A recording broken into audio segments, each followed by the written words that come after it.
Hello students, I am Pushkar, Master Teacher in Chemistry at Vedantu, and I am discussing J Advanced 2021 question paper.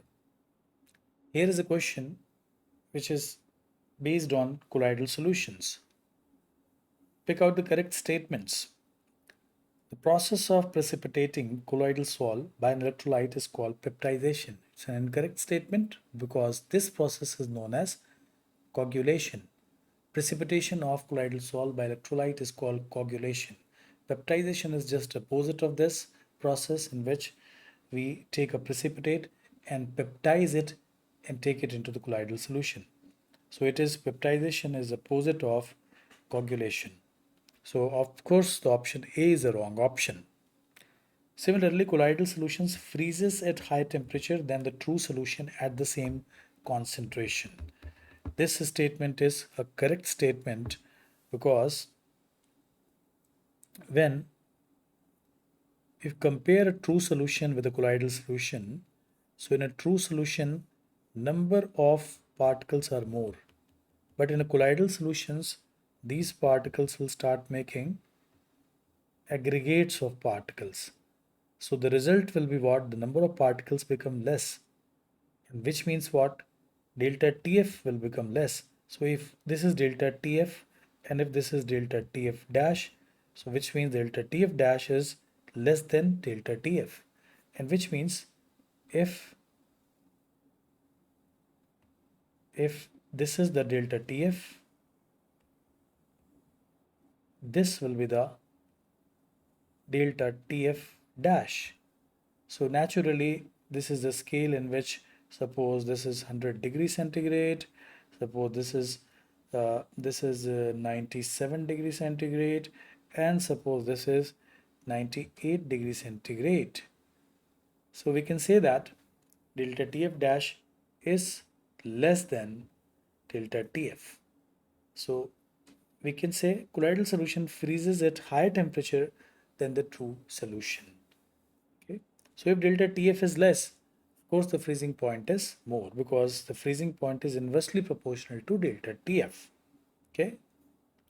Now, surfactants from micelle above critical micellar concentration CMC depends on temperature.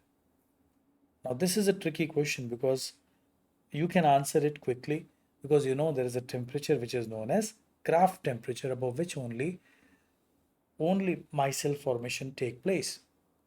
Only above Kraft temperature, not below Kraft temperature. So that means micelle formation must be dependent on temperature.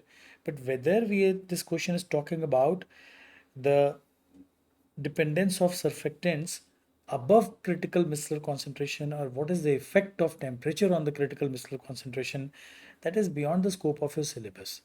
So I think that by your imagination, by your guess, you can pick it up as to be temperature dependence. But in fact, if you want to know what is the correct temperature dependence, so situation is like this, and this is because the delta S of micellization is positive. Amazing. And delta H of micellization is also positive. So delta S is positive. That means if you increase the temperature, then this process is more favorable. So that is why above Kraft temperature only this micelle formation take place. And as we keep on increasing the temperature, the CMC slightly changes, that becomes more and more if you increase the temperature. That means more concentration of uh, you know uh, surfactant is needed to form CMC when we increase the temperature. But this dependence is not very strong dependence, and this is very gradually varying curve. So this is the kind of curve which is showing you how CMC changes with temperature. So I don't think that this is the point of view of asking this question. Probably they just want to know that whether you know or not that micelle formation only take place above certain temperature. It has some relationship with the temperature. So surfactants form micelles above critical micellar concentration, and CMC depends on temperature. Of course, it depends on temperature because below certain temperature it could not be formed. So this option is also correct. Option D is micelles are macromolecular colloids is false because some proteins or some polymers form macromolecular colloids. In fact, micelles are associated colloids. So this statement D is of course wrong because micelles are basically associated colloids. So we can say the correct answers are B and C. B and C are the correct option and A and D are the incorrect options. So stay tuned for in-depth analysis of many more questions. Thanks for watching.